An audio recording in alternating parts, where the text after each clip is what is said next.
All right, good morning, everyone. Gary Ryan here for the Fed League Flash, and I apologize for kind of being in the shadows a little bit. Nice sunlight coming in the window. I know it's a little bit of a weird lighting thing, but hey, we're going to take the sunshine while we can get it. So, anyway, it is Sunday, May 7th, and yeah, this happened yesterday. Uh, 5-1 Carolina over Danbury. So they take a 2-0 lead in the series, a commanding 2-0 lead. Um, one more win, and the Carolina Thunderbirds can claim the honor of being the champions, the Commissioner Cup champions of the FPHL in 2023. So, anyway, sorry, I've got a cat in my lap here. All right, so we started the game. A couple of lineup changes that took place. Michael Flange took the place of Pamelayan for the hat tricks, and Jacob Schnapp was inserted in the lineup for the Thunderbirds in place of any Susie. So we started this. Now, this is an interesting factoid here. As we got into this game, and it was Greg Hussey once again in goal for the Thunderbirds. What an acquisition! And then Brendan Hussey comes along to boot, so that adds a nice forward depth for the Thunderbirds. But anyway, the last time Danbury lost 2 games in a row this year was back on February 12th and 13th, playing against Watertown in Watertown. Guess who the goalie was? Greg Hussey. So, yeah, it just looks like Greg's got Danbury's number. All right, so we started the game off kind of with a repeat of game one in that Danbury got off to a very early lead. Jacob Radcliffe takes a feed from DeBenedette on a late rush, and a minute 15 in, it's 1-0 Danbury. And Carolina thinks, that's interesting. All right, so a lot of the first period goes by. Carolina's getting the lion's share of the shots on goal, but both goaltenders are saying no mas. All right, so 1806, kind of the time frame in which everything kind of turns on its hinges. Brendan Dowler takes a 2-minute tripping minor, and Gus Ford, with 8 seconds left, scores power play goal. And so he gets feeds from John Batista and Dawson Baker. 1952, again, second straight game that Carolina responds with a goal late in the period, the last few seconds. So we go into the locker room after one. It's tied up at 1. Carolina leads in shots, 16-9. And so then period 2, it's once again Danbury kind of shooting themselves in the foot with a penalty. This time it's Brendan Sheehan going off and Gus Ford on the power play once again. This time with assists from Tucker Firth and Deja Vu Dawson Baker. So that's a 7:32, and so it's 2-1 now in favor of Carolina. And then Carolina, much like in game one, they take 3 consecutive minor penalties, but this time Danbury cannot convert. Actually, that's the way things turned out in game one as well. So we ended up heading towards the end of the period, not much going on. Late in the period, Tobias Ojic left the game with an apparent knee injury, some kind of lower body injury. About 2 minutes left in the second period. So, end of 2, it's 2-1. Favor Carolina, who now lead in shots 36-19. The shots were 20-10 in the second period. So, once again, Danbury just gives up an oodle of shots. And Carolina, meantime, is limiting Danbury's opportunities by playing a variation of the 1-3-1 trap. Uh, Very similar to what the Tampa Bay Lightning did a few years ago. You have one forward up doing an aggressive forecheck. You have a line of three, and you have one behind. Uh, Very effective defensive scheme, and Carolina played it very, very well. I wouldn't say it was a true 1-3-1, but it was a good variation, and Coach Rutledge implemented it very well. So, third period, hey, why not? Gus Ford said, could use some hats. So, yeah, he scores. This time it's an even strength goal. Uh, First, it looked like maybe Joe Kennedy had tipped it, but no, the goal gets credited to Gus Ford. Third of the game, uh, feeds from Joe Kennedy, and, well, wouldn't you know it, Dawson Baker. So that's a 627.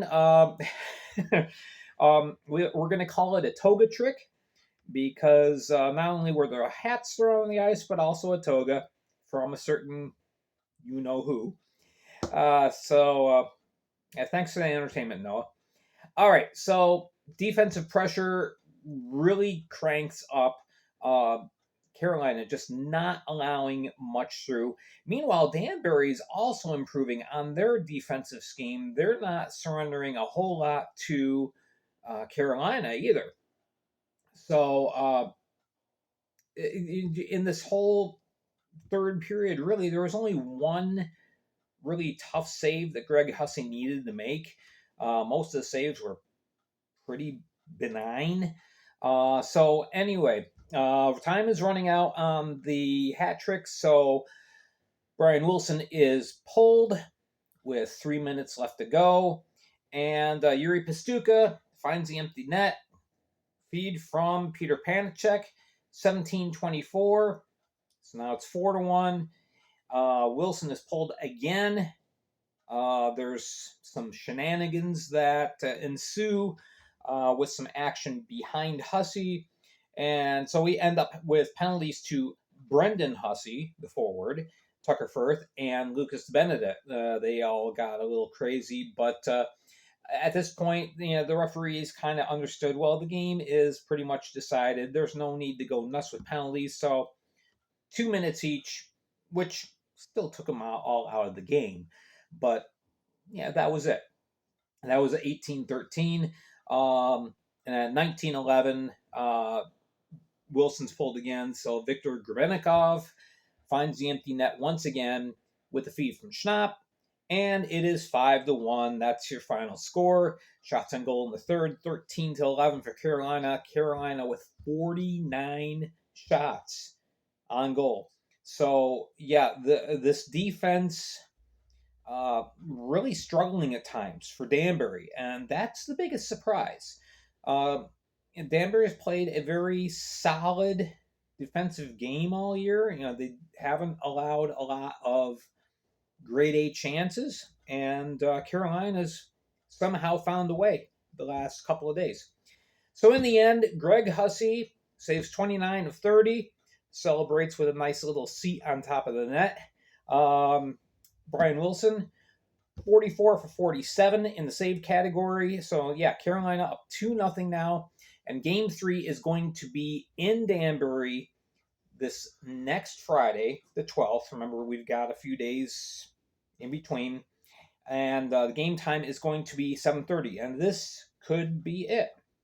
But don't count Danbury out of this. Danbury had their backs up against the wall in the semifinals against Binghamton and ended up coming back in a big way and earning their trip to the finals. So they are no slouches at home. So there we go. I've listed some of the leading scorers. Gus Ford is caught up to Peter Panachik on the list of Carolina scorers for the playoffs. This is just the playoffs.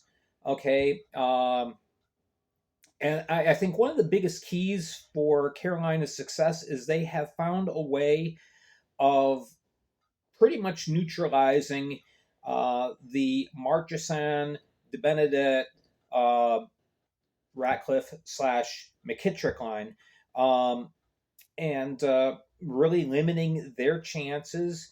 And so, yeah, I know Marchessault had a goal in game one, but these guys really aren't getting going offensively. And again, that's not because of a failure on their parts. It's just Carolina's defensive scheme is excellent at this point. So, all right, the question is, can Carolina complete the sweep, or does Danbury make the Thunderbirds sweat a little bit, come back in game three, possibly in game four? Could they still push it to five? Again, Danbury's so good at home. It still could go to five, and I wouldn't be surprised by that. All right. Now in the black here, I just limited. I just listed a couple of players who have had a quiet playoffs, or relatively quiet. John Butita, he's been so good all year. He's been limited to just 5 points. He was one of the top 10 scorers in the league. So, this is a little bit of a downturn for him, but, he's still contributing. He's still skating hard. But obviously, the check line is just so good right now.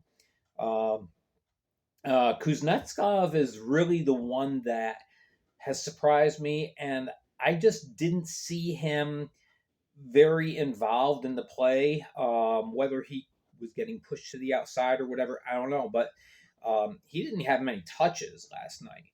And if Danbury wants to get back in that, they really need to get production once again from players like Ruiz, McKittrick, and Kuznetsov, who all played very well this year and provided a lot of offensive punch. So yeah, that's a big key for Danbury. They've got to figure out some way of generating a lot more grade A chances, a lot more high danger chances, because again, in the second and third periods, Carolina really didn't surrender many top chances. So that's where we're at. So now, what I'm going to do as we close this out, no video tomorrow. We'll take a rest since Carolina and Danbury are doing the same thing. Not resting, but traveling. So we will pick this up again Friday. Will be the next video that I do. That'll be a preview for Game 3 and kind of rehashing where we've gone through to this point. And I'm going to have one Spotify podcast probably on Thursday. Since we're in the finals now and things are kind of gearing down for the year, we're gonna start moving back to what I told you in a previous podcast, where we're just gonna have one video a week, one Spotify podcast a week. So next podcast I'm planning will be Thursday on Spotify. Go to Spotify, download the free app, follow me there at Fed League Flash. And in the meantime, Friday, you can come back here on YouTube. Make sure to hit like and subscribe. And find me at youtube.com at FPHL Flash. All right, thank you so much for watching. Appreciate it. And we will catch you guys again here on Friday. Next time, Thursday on Spotify. Have a great day. Keep your head up. Keep your stick on the ice. Be excellent to each other.